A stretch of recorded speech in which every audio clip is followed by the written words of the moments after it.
Hello everyone, my name is Sonu sir. You are watching my spoken English channels. आज का हमारा topic है would have to. तो friends चलो वीडियो को स्टार्ट करते हैं.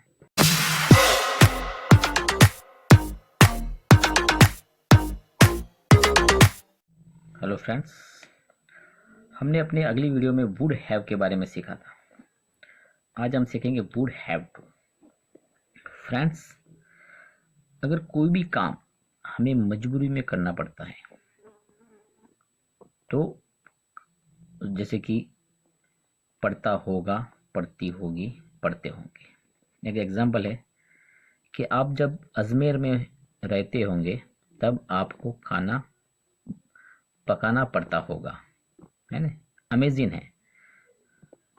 इमेजिन हम करते जब कि भाई आपको ये करना पड़ता होगा, ये करना पड़ती होगी, या करना पड़ते होंगे. तो उसी तरह का एक एग्जाम्पल लेते हम, तभी आपको समझ में आएगा. उसे पढ़ना पड़ता होगा, उसे पढ़ना पड़ता होगा. ये यानी कि अमेजिंग है कि उसे ये करना पड़ता होगा. ये पास्ट का होगा है. ये जो गा गी आपने सीखा होगा कि विल का मतलब होता है गा गी, जो फ्यूचर में होता है, लेकिन ये फ्यूचर में वाला गा नहीं है, ये फास्ट वाला है. आपको फास्ट में ये करना पड़ता होगा. अगर उसे पढ़ना पड़ेगा तो इस वुड की जगह जो वुड है ये उसकी जगह विल लग जाएगा, लेकिन ये वुड है यानी करना पड़ता होगा. उसे पढ़ना पड़ता होगा तो क्या होगा इसका इंग्लिश. तो पहले मैं आपको सेंटेंस स्ट्रक्चर बता देता हूँ. सब्जेक्ट आएगा यहाँ पर, हाँ सब्जेक्ट आता है, फिर वुड हैव टू प्लस आपको वर्ब की फर्स्ट फॉर्म लगानी है प्लस अदर. कोई भी वर्ड्स हो तो उसके बाद वो अदर. ये सेंटेंस स्ट्रक्चर है. उसे पढ़ना पड़ता होगा तो ही सब्जेक्ट है. ही वुड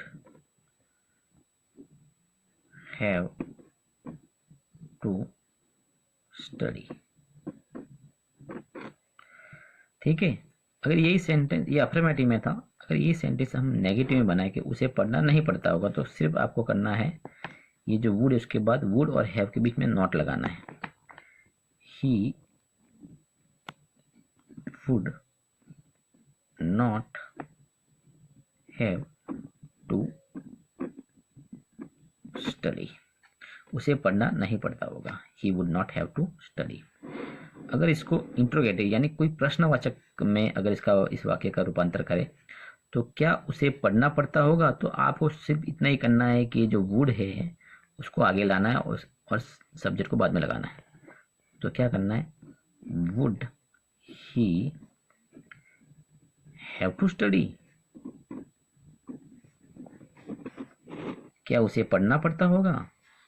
बस इतना ही. एक एग्जांपल और ले लेते, उसके बाद आपको पक्का ये क्लियर हो जाएगा. उसे सुबह जल्दी उठना पड़ता होगा. उसे सुबह जल्दी उठना पड़ता होगा. तो क्या होगा, ही सब्जेक्ट के बाद he would have to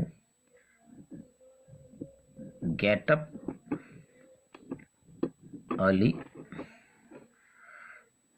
in the morning. Get up की जगह आप वेकअप भी लगा सकते हो. अब इसी ये अफर्मेटिव था. अगर इसी को हम नेगेटिव में बनाए तो सिर्फ आपको पता है कि वुड के और हैव के बीच में नॉट लगाना है. तो he would have sorry he would not have to get up early in the morning. Early in the morning.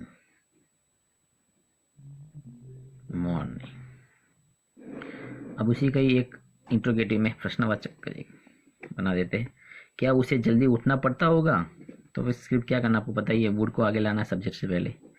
तो would he have to get up early in the morning, in the morning. बस बड़ा easy है। तो I hope कि आपके समझ में आ गया होगा। तो दोस्तों आज के लिए इतना ही, धन्यवाद, जय Hind. Why am I looking at you? You're a picture in a frame. I make believe you're next to me, but I know it's not the same.